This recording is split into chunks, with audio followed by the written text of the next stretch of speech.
എന്റെ പേര് ദേവാരുണ്യൻ നമ്പൂരിപ്പാട് എന്ന് തന്നെ എല്ലാവരും വിളിക്കാറ്. അല്ല, ഇയാള് കല്യാണം കൂടാൻ വന്നതോ അതോ കള്ളനെ പിടിക്കാൻ വന്നതോ? നിങ്ങൾ പറഞ്ഞത് ശരിയാണ്. 52 രൂപ ഉണ്ടായിരുന്ന കരിമീൻ ഇപ്പൊ 85 രൂപയാണ്. ഇക്കണക്കിന് എങ്ങനെ ജീവിക്കാം? പക്ഷെ കുടമാറ്റം നന്നായത് പാറമേക്കാവിന്റെ ആണെങ്കിലും വെടിക്കെട്ട് നന്നായത് തിരുവമ്പാടിരിയാ. ആ കാര്യത്തിൽ താൻ എന്നോട് വാദിക്കണ്ട. എപ്പോഴും തീറ്റയുടെ കാര്യം മാത്രമല്ല ഉള്ളല്ലേ.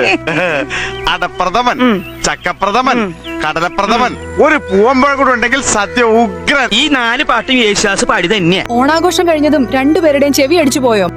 Saint George speech and audiology ക്ലിനിക്കിലേക്ക് ഇന്ന് തന്നെ പോകുന്നതാണ് നല്ലത്.